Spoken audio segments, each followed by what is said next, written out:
عزیز دوستو، بزرگ اور بھائیوں، اللہ تعالیٰ نے قرآن مجید میں ارشاد فرمایا کہ وَبَشِّرِ الَّذِينَ آمَنُوا وَعَمِلُوا الصَّالِحَاتِ، اے محبوب علیہ السلام خوشخبری دے دیں ان لوگوں کو جو ایمان لائے اور جنہوں نے نیک اعمال کیے، اَنَّ لَهُمْ جَنَّاتٍ تَجْرِي مِن تَحْتِهَا الْأَنْهَارُ،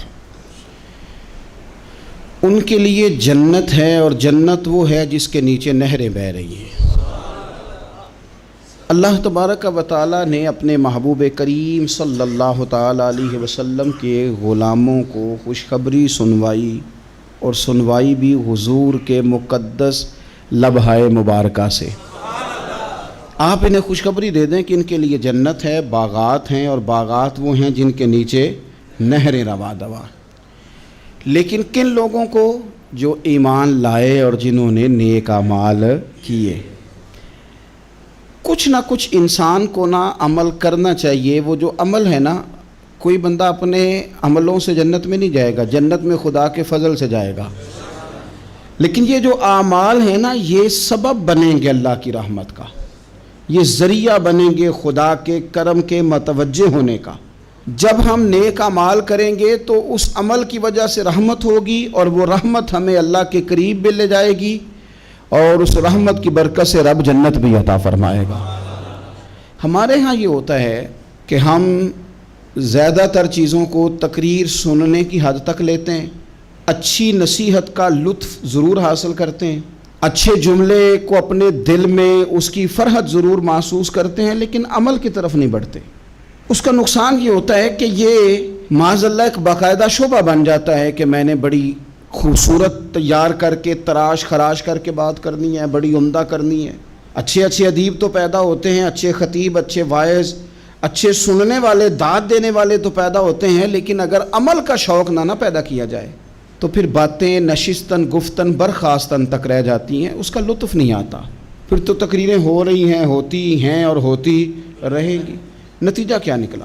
جو آدمی کہتا ہے میں اتنے سالوں سے تقریر سن رہا ہوں، تو سوال یہ ہے کہ بھئی اتنا سننے کے بعد تم سنورے کتنا؟ سننے کا ایک ہی مقصد زندگی میں آپ سمجھ لیں کہ سننے کا مطلب سنورنا ہے، اور اگر آپ نے خیر کی بات سنی اور آپ سنورے ہی نہیں، میں آپ کو دعوت فکر دیتا ہوں۔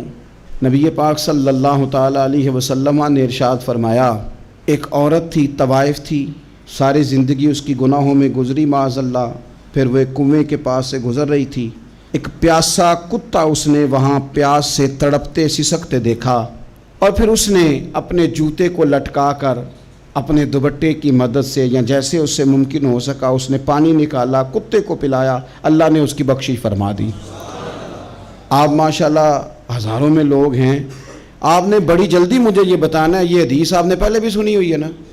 میرا خیال ہے کوئی بندہ نہیں رہا جس نے نہ سنی ہو۔ سنی ہوئی ہے نا ہم نے الحمدللہ۔ اتنے سارے بندے جو یہاں موجود ہیں انہوں نے سنی ہوئی ہے، تو ظاہر ہے امت مسلمہ میں جتنے لوگ ہیں ڈھیر ساروں نے یہ بات سنی ہوگی۔ لیکن میرا سوال یہ ہے، میں سڑکوں پہ روڈوں پہ سفر کرتا ہوں، ہم نے یہ حدیث درجنوں بار سنی کہ طوائف نے کتے کو پانی پلایا تو اس کی بخشش ہو گئی، لیکن حال یہ ہے کہ سڑک پر کسی گاڑی سے ٹکرا کر اگر کوئی کتا مر جاتا ہے، اب مر ہی گیا ہے، گاڑی والا، موٹر سائیکل والا، پجارو والا، بس والا کوئی اتنی جرت نہیں کرتا کہ لکڑی کے ساتھ، رسی کے ساتھ ہی پکڑ کے اسے سائیڈ پہ کر دے۔ اس سڑک پہ مرا ہوا پڑا رہتا ہے، یہاں تک کہ گاڑیوں کے ٹائروں کے ساتھ اس کا گوشت لگ لگ کے سڑک صاف ہوتی ہے۔ اس محبوب کے ماننے والے جس محبوب نے بتایا کہ طوائف نے پانی پلایا تھا، اور ہمیں سمجھ بھی آ گئی اور حدیث پڑھ بھی لی اور سن بھی لی، پھر اس ملک کی جو مسلمانوں کا ملک ہے اس کی سڑکوں پر مرے ہوئے کتوں کو اٹھائے بھی کوئی نہ، اور زخمی کتا زخمی ہو ہی گیا ہے، اب اسے سڑک سے سائیڈ پہ ہی کر دیا جائے کم از کم، تاکہ اس کی اگر جان باقی ہے تو بچ جائے۔ تو پھر مجھے بتاؤ نا میرے دوستو، ہم نے کس لیے تقریریں سنی ہیں، کس لیے خطبے سنے ہیں؟ واعظ و نصیحت کی مجالس کا مطلب ہم نے کیا سمجھا ہوا ہے؟ تقریر، تحریر، تصنیف، اچھی گفتگو، اچھا جملہ، اس کا معنی ہم کیا سمجھتے ہیں؟ تو آج جو خوبصورت گھڑیاں شب برات کی صورت میں ہمیں نصیب ہونے جا رہی ہیں، اس سے پہلے اپنے دل میں یہ ارادہ کرو کہ رب کریم نے ہمیں جتنا دین کا فہم دیا ہے، سمجھ دی ہے، علم دیا ہے، ہم ارادہ کرتے ہیں اب ہم صرف سنیں گے نہیں، پڑھیں گے نہیں، صرف بیان ہی نہیں کریں گے، ہم عمل بھی کریں گے۔ کوئی تھوڑا سا نا عمل کا رستہ بھی تو میرے عزیز ہونا چاہیے۔ اب مطلب بہت ساری جگہوں پہ جانے کا موقع ملتا ہے تو لوگ کہتے ہیں پیر صاحب ناراض نہ ہونا، ہم نے بڑا بندوبست کیا ہوا ہے، تقریر ذرا نہ 1.25 گھنٹہ کرنا۔ تو میں کہتا ہوں مثلاً آپ مجھے بتائیں نا 1.25 گھنٹہ تقریر کرا کے آپ نے کیا کرنا ہے؟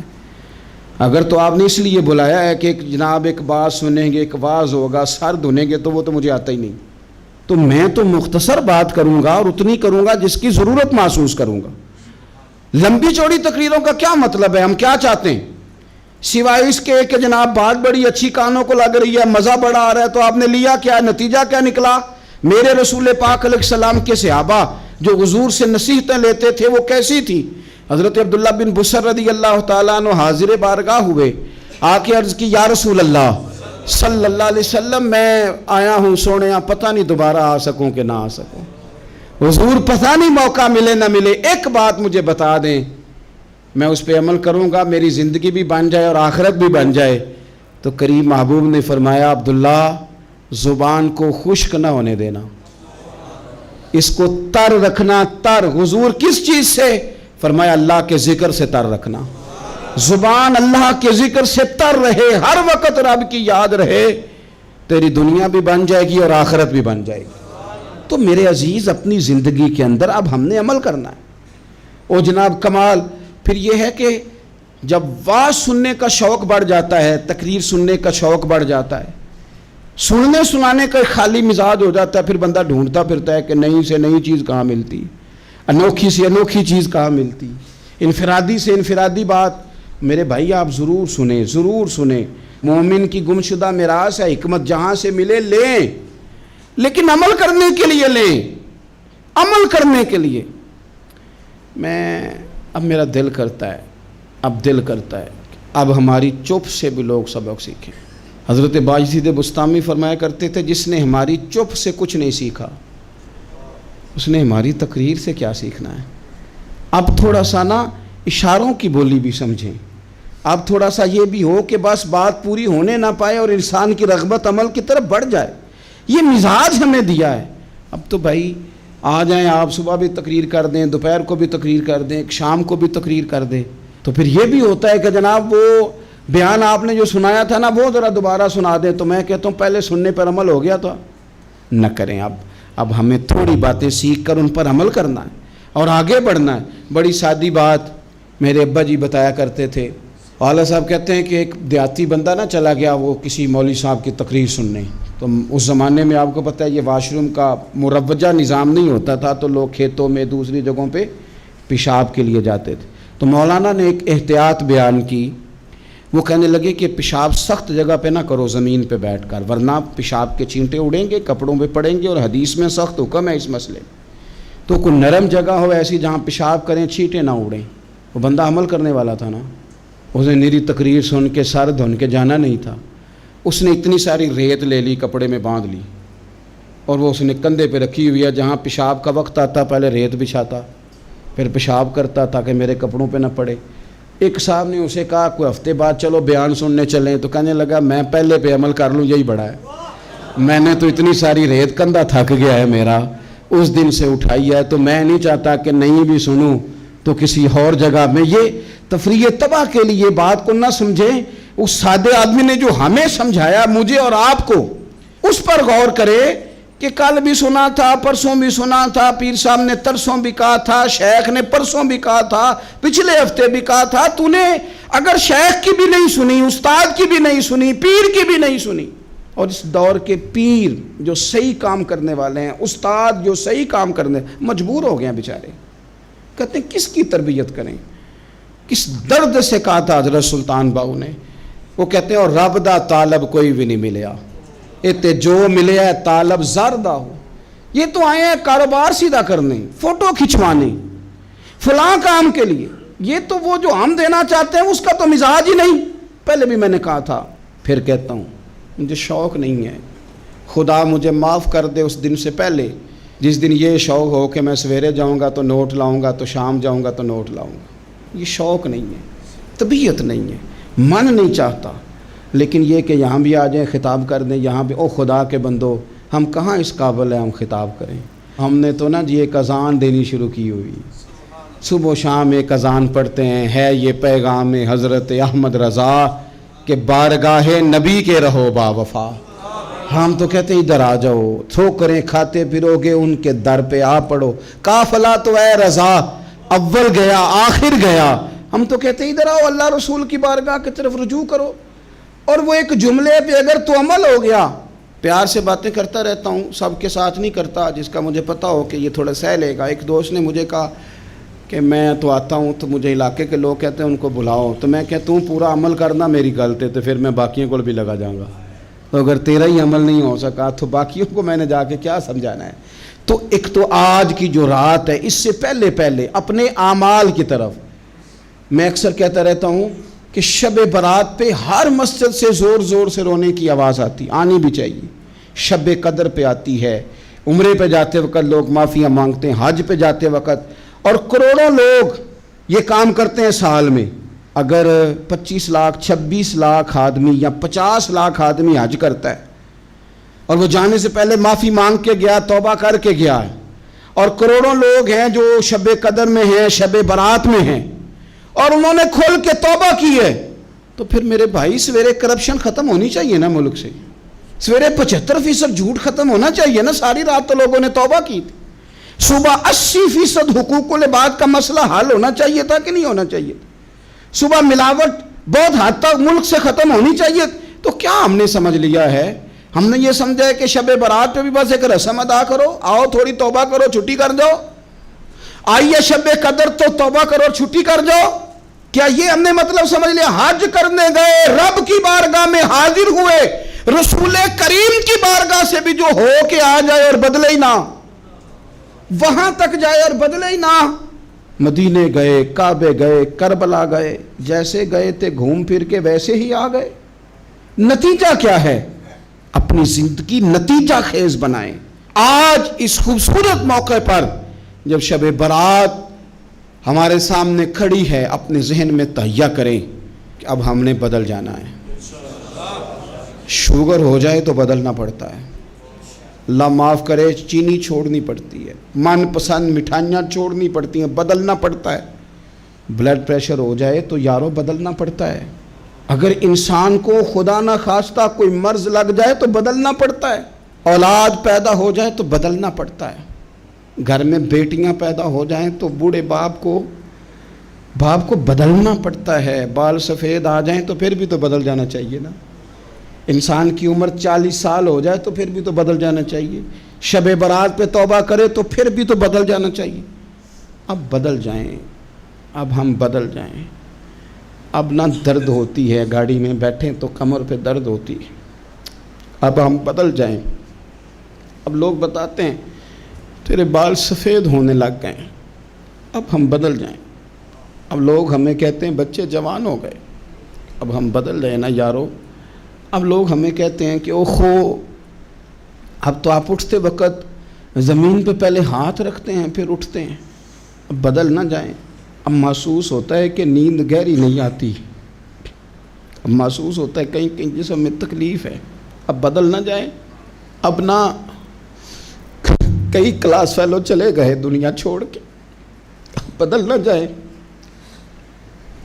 اپنے بہن بھائیوں میں سے کئیوں کا جنازہ پڑا، بدل نہ جائیں۔ ہم میں سے کئیوں نے ماں باپ دفن کر دیے، پھول ڈال دیے قبروں پہ، اب بدل جائیں۔ اب وقت تھوڑا رہ گیا، اب کچھ تبدیلی کی طرف آئیں، اب توبہ صحیح والی کر لیں، اب استغفار دل سے پڑھ لیں، اب تبدیل ہو جائیں، اب اپنے اندر باہر کچھ تبدیلیاں لائیں، اب اپنے ظاہر اور باطن کو سنواریں۔ اب اللہ رسول کی بارگاہ میں جانا ہے نا، تو کہیں ایسا نہ ہو شرم آئے حضور کے سامنے کھڑے ہوتے، حیا آئے نبی کریم کی بارگاہ میں کھڑے ہوتے۔ اب کچھ تبدیلی لائیں، آج ارادہ کریں کہ آج جو توبہ کریں گے وہ صحیح والی کریں گے، آج جو وہاں استغفار کریں گے اللہ کے حضور حاضر ہو کے تو وہ صحیح والا کریں گے۔ اب کچھ تبدیلی کا مزاج لائیں۔ اور پھر ایک اور بات بھی عرض کروں، ہمارے ذاتی تعلقات سارے دھوکہ ہیں، ہماری جیبوں میں مال سارا دھوکہ ہے، ہمارے بلند و باغ دعوے سارے دھوکہ ہیں، ہمارے بڑے بڑے رتبے سارے دھوکہ ہیں۔ بڑے تعلقات تھے بیٹے کے، پر ماں بیمار تھی تو اسے صحت تو نہیں تعلقات کی وجہ سے مل سکی۔ بڑے تعلقات تھے نا بیٹے کے، لیکن جب بیماری زور پکڑ گئی تو پھر کیا کر سکا کوئی؟ بڑے تعلقات تھے، بڑا پیسہ تھا جیب میں، بڑا کچھ تھا، لیکن جب جناب اسرائیل آئے تو پھر کوئی کچھ بھی نہ کر سکا، پھر اپنے رہ گئے، اور جس کو جانا تھا وہ سب چلے گئے۔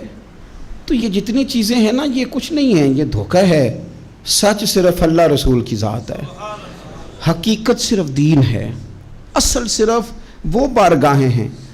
دھوکے میں نہ زندہ رہو، چھوڑ دو یہ بات کرنی کہ بڑے تعلقات ہیں، چھوڑ دو یہ بات کرنی کہ بڑا پیسہ ہے، چھوڑ دو یہ بات کرنی کہ برادری قبیلے علاقے میں بڑا، اور کچھ بھی نہیں ہے۔ کل من علیہ فان، ہوئے نامور بے نشاں کیسے کیسے۔ دیکھو زمین کھا گئی، نوجوان کیسے کیسے۔ میں مولانا نورانی کی قبر پہ کھڑا تھا تو میں کہہ رہا تھا مقدور ہو تو خاک سے پوچھوں کہ اے لئیم تو نے وہ گنج ہائے گرا مایا کیا کیے؟ اتنے بڑے لوگ تو لے گئی، اتنے بڑے لوگ قبروں میں کدھر گئے؟ سلطان محمود غزنوی کہاں ہیں؟ شہاب الدین غوری کہاں ہیں؟ وہ لوگ جو میدانوں میں آ کے صرف ان کا نام لیا جاتا تھا تو دنیا کانپ جاتی تھی، وہ کہاں گئے؟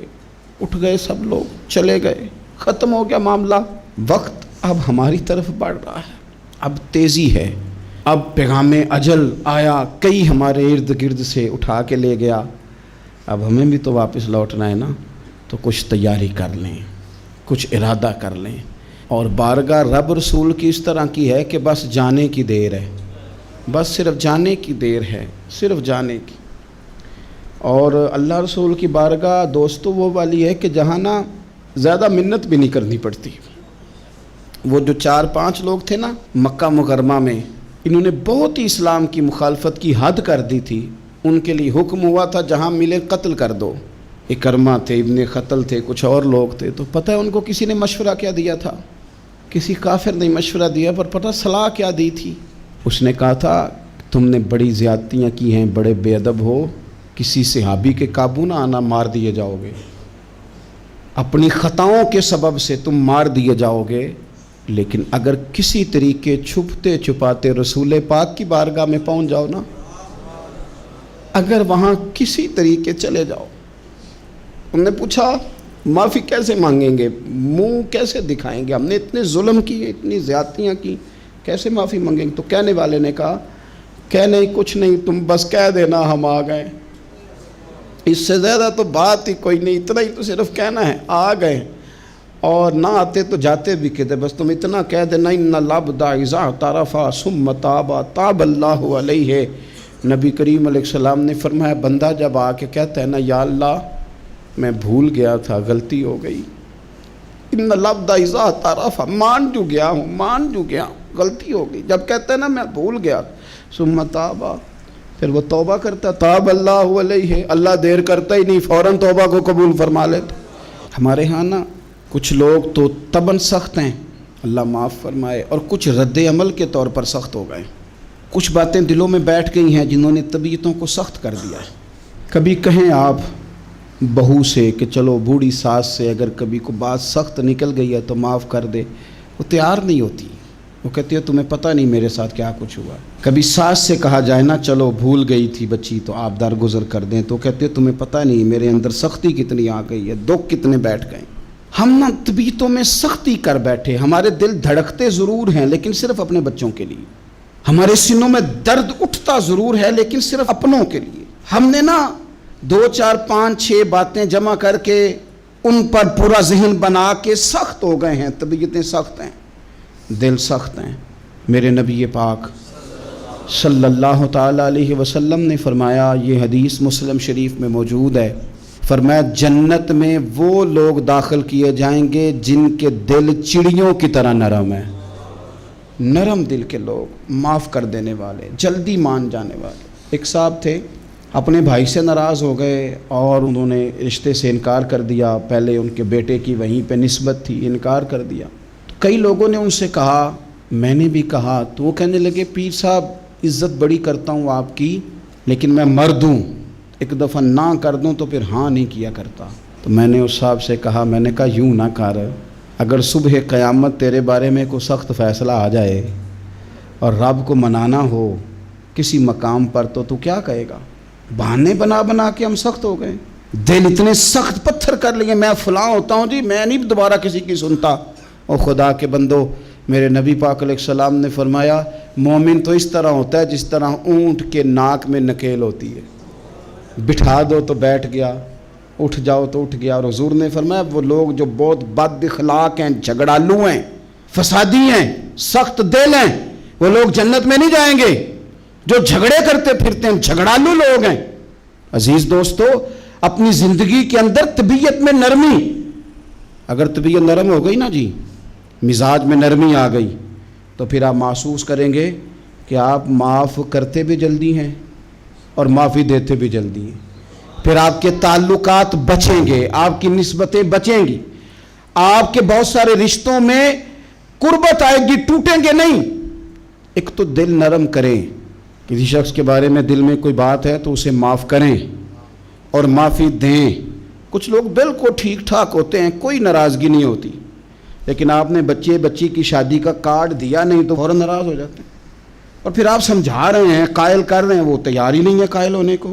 سنو, اور اس حدیث کو یاد رکھنا, نبی پاک صلی اللہ تعالیٰ علیہ وسلم نے فرمایا جس کے پاس اس کا بھائی عذر لایا, بھائی معافی مانگنے آیا اور پھر اس نے معاف نہ کیا, اللہ کے حبیب فرماتے میرے حوض کوثر پہ نہ آئے. تو سخت ہو کے بیٹھ گیا ہے, تو کہتا ہے میرے سے پہلے سنے, میں آپ کو بتاؤں اس نے میرے ساتھ کیا کیا. اور ٹھہر جا, اگر حساب کتاب کے بعد معافی والا اصول رکھ لیا جائے کہ پہلے حساب کتاب ہوگا, غلطیوں کا مداوع ہوگا, پھر معافی ہوگی, تو یہی حساب اگر رب کریم بندوں کے ساتھ کرے تو پھر میں اور آپ کدھر جائیں گے. تو اس سادی بات پہ آ جاؤ نا, تو 2 جملوں میں حضور نے سمجھائی ہے. فرمایا تم رب کے بندوں کو معاف کر دو, اللہ تمہیں معاف کر دے گا. تو آج کی شب سے پہلے, آج کے دن سے پہلے, رمضان المبارک کے تشریف لانے سے پہلے اپنی طبیعت کے اندر ایسا ذوق لائیں, ایسی طبیعت لائیں کہ ہم نے معافی دینی بھی ہے اور معافی لینی بھی ہے. بعض اوقات ہم رسم ادا کرتے ہیں شب برات سے پہلے, یہ سوشل میڈیا پہ چل گیا, فلانے کو فلان کہہ دیا, اگر کوئی کبھی ہوئی نا تو معاف. ایسے تو نہیں نا معافیاں ہوتی. ہمیں پتہ ہوتا ہے ہم سے کون ناراض ہے, ہمیں خبر ہوتی ہے ہم نے کس کو تکلیف دی, ہمیں پتہ ہوتا ہے کس نے ہمارے لہجوں سے پریشانی پائی ہے, کون ہے جو ہماری وجہ سے اذیت کا شکار ہے, تو اس سے جا کے معافی مانگے. تو یہ چیزیں معافی کا سبب بن جائیں گی. اور پھر میرے نبی پاک صلی اللہ علیہ وسلم نے 2-4 چیزیں اور بھی بیان کی ہیں, میرا دل کرتا ہے کہ وہ بھی ذرا آپ کو عرض کر دوں. حضور سید عالم علیہ السلام نے نا جنت میں لے جانے والے جب اعمال بیان کیے تو حضور علیہ السلام نے فرمایا کہ ایک تو زکوٰۃ صحیح ادا کرنا, شرک سے بچنا, توحید پہ قائم رہنا, اور زکوٰۃ ٹھیک ادا کرنا, اور اپنے رشتہ داروں سے اچھا سلوک کرنا, جنت میں داخل ہو جاؤ گے. یہ جو ہمارے زیادہ قریبی لوگ ہوتے ہیں نا, ان کا حق بھی شریعت نے زیادہ رکھا ہے, اور یہ بعضوں کا تکلیف بھی زیادہ دیتے ہیں. لیکن میرے عزیز ایک بات سمجھ لیں اچھی طرح سے اور اپنے دل میں بٹھا لیں, میں نے درجنوں بار کہی ہے, پھر کہتا ہوں, اللہ تعالیٰ نے جو خاندان میرے لیے پسند کیا ہے نا, مالک نے مجھے وہاں پیدا کیا ہے. تو جو چچا اللہ نے میرے لیے پسند کیا وہ مجھے بھی پسند ہونا چاہیے, اور جو ماموں اللہ نے میرے لیے پسند کیا ہے وہ مجھے بھی پسند ہونا چاہیے. انسانوں کے اندر کمزوریاں بھی ہوتی ہیں, خوبیاں بھی ہوتی ہیں, لیکن ہمارا یہ مسئلہ بن جاتا ہے کہ ہم نہ صرف کمزوریوں کو ڈسکس کرتے ہیں, خوبیوں کا تذکرہ کرتے ہی نہیں. اپنے مزاج کے اندر اس بات کو آپ نے پیدا کرنا ہے. آج ایک اور ارادہ بھی کریں, ایک اور اپنے ذہن کے اندر بات بھی زیادہ شوق کے ساتھ پیدا کریں. آپ یہ کوشش کریں کہ اپنی صلاحیتوں کو دیکھیں کہ آپ میں کیا خوبی ہے, بولنے کی ہے, لکھنے کی ہے, مال خرچ کرنے کی ہے, کسی کو پیغام دینے کی ہے. مسجد نبوی شریف میں ایک بی بی صرف جھاڑو خالی دیتی تھی، بیمار ہو گئی تو سرکار تیمارداری کرنے گئے، اور صحابہ نے حضور کو اطلاع دیے بغیر تدفین کر دی، جنازہ پڑھا دیا، تو حضور نے قبر پہ کھڑے ہو کے دوبارہ جنازہ پڑھایا۔ اپنے وجود کو بیکار نہیں رکھنا، اس سے کوئی کام لیں۔ اللہ فرماتے ہیں افحسبتم انما خلقناکم عبثا وانکم الینا لا ترجعون، فرمایا تم کیا سمجھتے ہو ہم نے تمہیں بیکار پیدا کیا ہے، اور کیا سمجھتے ہو تم نے لوٹ کر ہمارے پاس آنا نہیں؟ ایک ذرہ بھی تو بیکار نہیں ہو سکتا، لہٰذا میں کسی شخص سے بیزار نہیں ہو سکتا۔ اپنی اس صلاحیت کو ضائع نہ کریں۔ ہم نہ بہت سارا وقت ضائع کر رہے ہیں، ادھر ادھر موبائل کھول لیا، دیر تک فلانی چیز دیکھی، پھر فلانی دیکھی، پھر فلانی بحث کی۔ تو اپنے آپ سے نہ کچھ کام لیں، کچھ خدمات کریں۔ ہم زیادہ وقت لوگوں کا انٹرویو کرنے میں ضائع کرتے ہیں، دوسروں کی تفصیلات حاصل کرنے میں وقت ضائع کرتے ہیں، لوگوں کا دھیان رکھنے میں وقت ضائع کرتے ہیں۔ آج کے بعد اپنا دھیان رکھنا ہے، اپنی صحت کا دھیان رکھنا ہے، اپنے معاملات کا اپنے اوپر تھوڑی توجہ دینی ہے، کوشش کرنی ہے کہ کس حد تک ہم اپنی صلاحیت سے فائدہ لے کے کسی کا کچھ نفع کر سکتے ہیں تو وہ نفع کریں، اپنے وجود کو نفع بخش بنائیں۔ حدیث پاک سنیں گے تو آپ محسوس کریں گے کہ اللہ کتنے اجر دینے والا ہے۔ نبی پاک علیہ السلام نے فرمایا جس نے دین کے رستے میں اتنی دیر بھی قتال کیا، لڑا اتنی دیر جتنی دیر اونٹنی کا دودھ دھونے میں لگتی ہے، اتنا تھوڑا وقت بھی دین کے لیے اگر کوئی نکلا، جد و جہد کی، قتال کیا، لڑا، فرمایا اس بندے کو بھی اللہ جنت عطا فرما دے گا۔ اتنا تو کام کرے نا، اتنا تو کام کرے۔ اور حضور علیہ السلام نے رغبت دلائی، یعنی جتنا بھی عمل، حضور فرمانے لگے کسی عمل کو چھوٹا نہ سمجھنا، کچھ نہ ہو سکے تو اپنے بھائی سے مسکرا کے میلی لینا، اللہ اس پر بھی صدقے کا ثواب عطا کر دے گا۔ اور نبی پاک علیہ السلام نے فرمایا دوزخ سے بچ جاؤ صدقہ دے کے۔ خیال آتا تھا یا رسول اللہ کتنا کو دیں؟ تو فرمایا خشک کھجور کا ایک ٹکڑا، یعنی پوری کھجور بھی نہیں، خشک کھجور کا ایک ٹکڑا بھی خیرات کر کے بچ سکتے ہو تو وہ کر کے ہی صدقہ دے کے اللہ کے عذاب سے بچ جاؤ۔ معنی کیا ہے ان ساری روایتوں کا کہ کچھ کرو تو صحیح نہ، کچھ کرو تو صحیح نہ۔ ہمارے ایک بزرگ تھے تو کرونا کے دنوں میں انہوں نے ایک جملہ کہا، کہنے لگے یہ کرونا پتہ تمہیں کیا کہنے آیا ہے؟ کہنے آیا ہے کہ بیماریاں آ رہی ہیں، حالات خراب ہیں، یہ کرونا نہیں، یہ کہتا ہے کچھ کرو نا، کچھ اللہ اللہ کرو نا، فارغ نہ بیٹھو، دیکھو کیسے لوگ ڈھیروں کے ڈھیروں اب جا رہے ہیں، اب کچھ کرنا ہے انشاءاللہ تعالی، اب کچھ وقت ضائع نہیں کرنا، اور زندگی میں کچھ، میں کہہ چکا ہوں کہ ایک بندے کو بھی اللہ نے بیکار نہیں پیدا کیا، ہم نے خود اپنے آپ کو بیکار کر لیا۔ اپنے آپ کو بیکار نہ کریں۔ جب رب کہتا ہے فحسبتم انما خلقناکم عبث، کیا تم سمجھتے ہو میں نے تمہیں بیکار پیدا کیے؟ آپ لوگ بڑے کام کے ہیں، بس اپنے آپ کو پہچانے۔ اقبال کہنے لگے عجب نہیں کہ خدا تک تیری رسائی ہو، اور تیری نظر سے تو پوشیدہ ہے آدمی کا مقام، تو بندے کوئی نہیں سمجھ سکا تو وہاں تک تو کیسے جائے گا؟ اپنے آپ کو پہچانے۔ یہ جو کہتے ہیں نا مجھ سے کچھ بھی نہیں ہوتا، ناراض تو نہیں ہو جائیں گے؟ یہ کچھ کرنا نہیں چاہتے، یہ صرف ادھر ادھر دھیان رکھ کے ایک فوٹو چڑھا کے ادھر بھاگ ادھر اپنے نفس کو راضی کرتے ہیں۔ نفس بس کہہ رہا ہے آج یہ کر لو تو وہ کر لیا، ادھر دیکھ لو تو ادھر دیکھ لو۔ اس سے نکلیں، مثبت، مضبوط، مستحکم ارادے کریں اور پھر چل نکلیں۔ لڑنا شرط ہوتا ہے، جیتنا شرط نہیں ہوتا۔ تاریخ یہ نہیں دیکھتی کہ جیتا کون کون، تاریخ یہ دیکھتی ہے کہ لڑا کون کون، میدان میں کون کون رہا۔ اللہ بدر میں کامیابیاں دیتا ہے، احد میں کئی دفعہ کہتا ہے واپس پلٹو، خندق آئے گی تو پھر کامیابیاں مل جائیں گی، خیبر آئے گا تو پھر کامیابیاں مل جائیں گی۔ تو اس لیے ہمیشہ جیتنا ہی ضروری نہیں، لڑنا ضروری ہے۔ ہمت کریں، کوشش کریں۔ اللہ تعالیٰ آپ سب کو جزائے خیر عطا فرمائے۔ آخر دعوانا ان الحمد للہ رب العالمین۔